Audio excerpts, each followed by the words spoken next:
Hello there, people of the internet. How's everybody doing today? I'm doing alright, thanks for asking. I'm out here at the 100-yard line with my Ishapur #1 Mark III rifle. Sorry for the interruption, but I want to shout out my Utreon and Patreon pages. If you want to support my content, help me make content more often and better content. Links to them are below. Any amount helps because the stuff that I am using out here is not free, so anything you can do to support definitely helps. This right here is chambered in 7.62 NATO, and I'm going to go ahead and put some rounds on steel out here at 100 yards. And I figured I'd go ahead and I'd make a video while I go ahead and I do that. So today's discussion actually stems from a discussion I was having with somebody not too terribly long ago. As a matter of fact, I'll go ahead and I'll tell two stories with this. Story number one.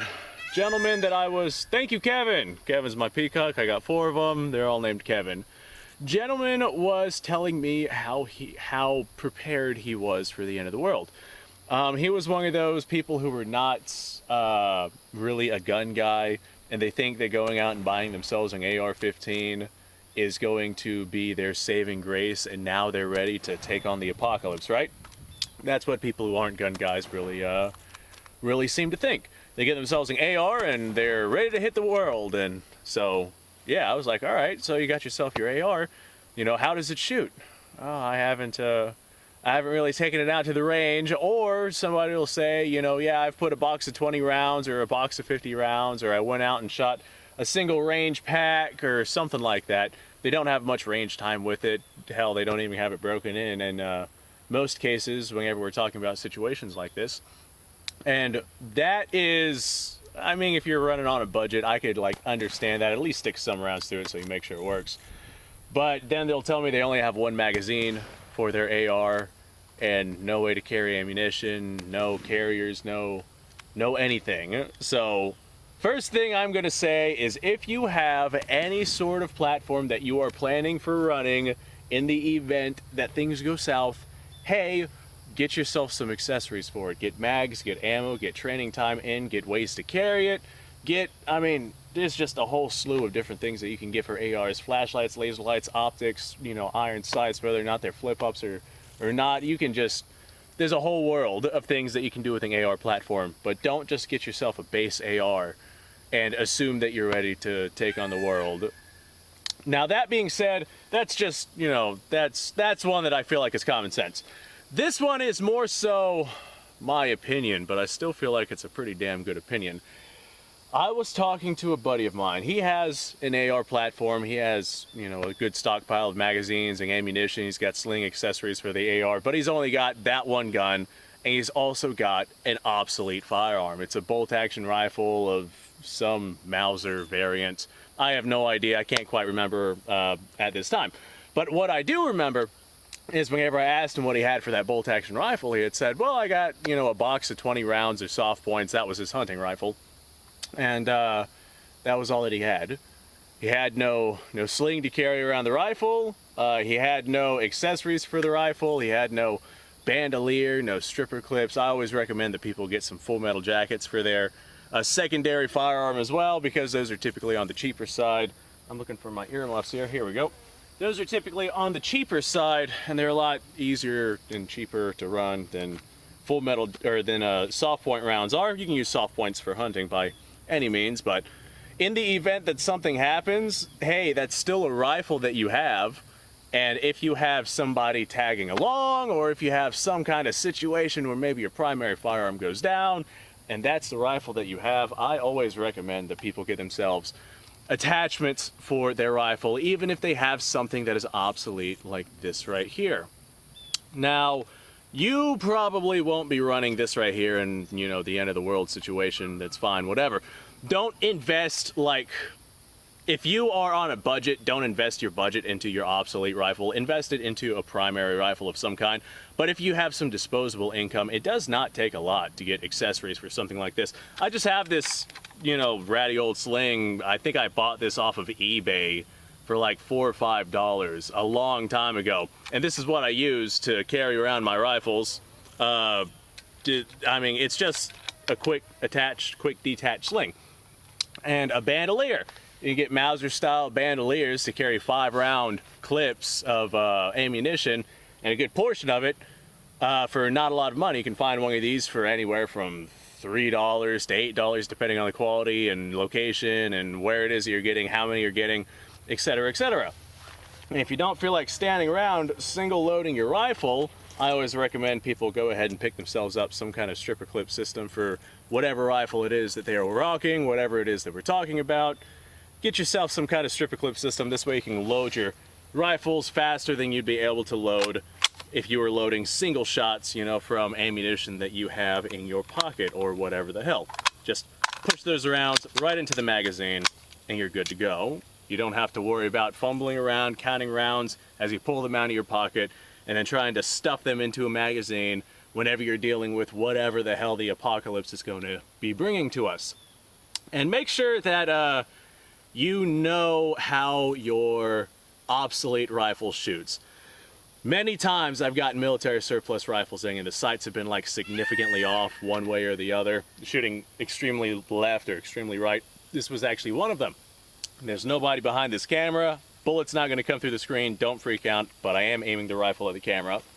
If you look at the front sight, you'll see how off-center it is. And I had to put the rifle that off-center just because this rifle shoots significantly off-center. Looking at the nose cap and whatnot, this rifle has definitely seen some use and some wear and tear. And I believe that there are some issues with the furniture of this rifle being bent and whatnot, which I really think is what attributes to me being as off-center as I actually am with this rifle.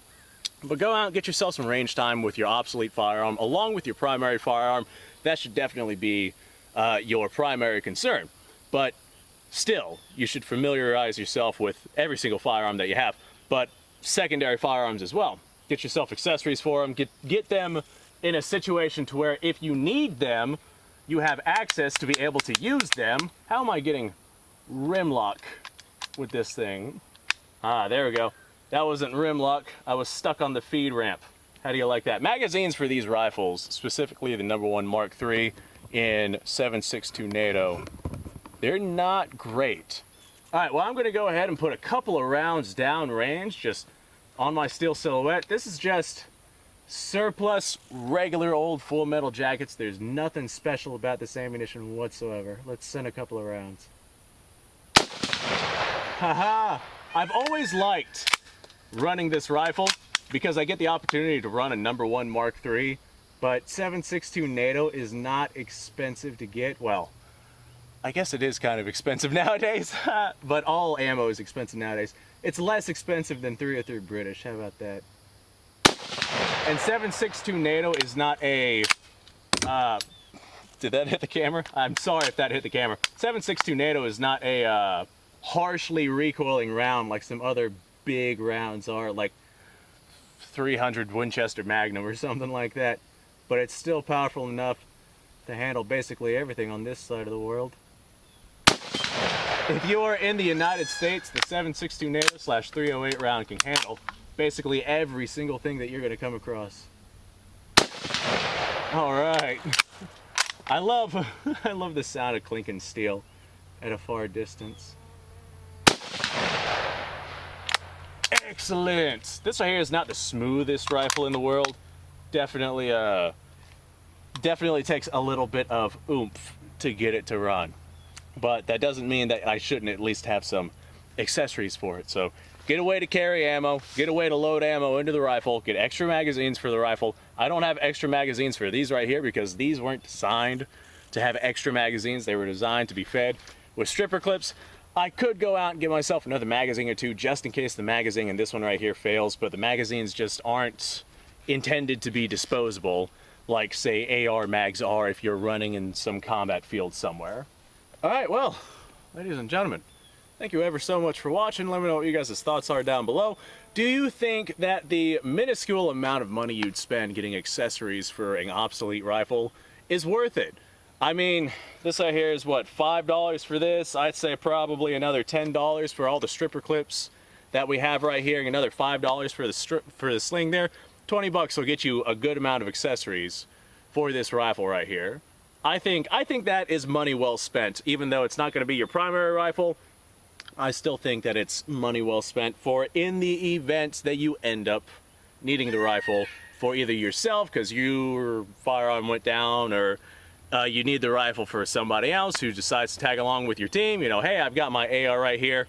Well, that guy doesn't have anything. Guess what? Now you do. Here you go. It's a hell of a lot better than angry words. Let me know what you guys' thoughts are down below. I don't know if I said this already, but I'll say it again.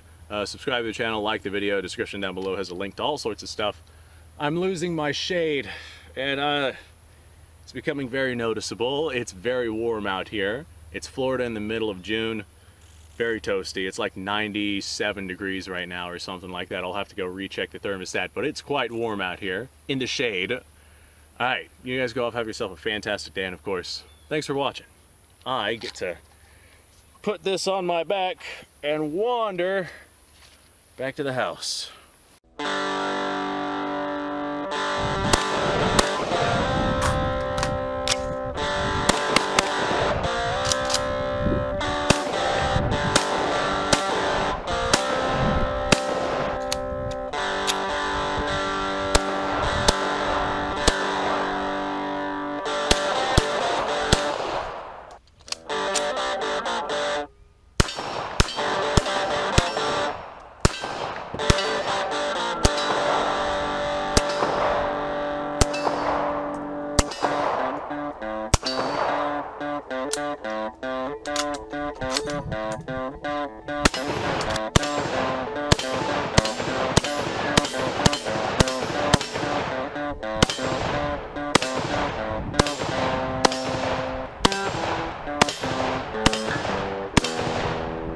Been a little while since I've done this.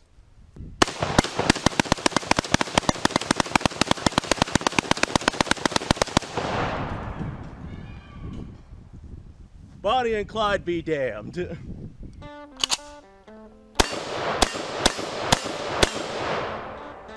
poor man's Garen.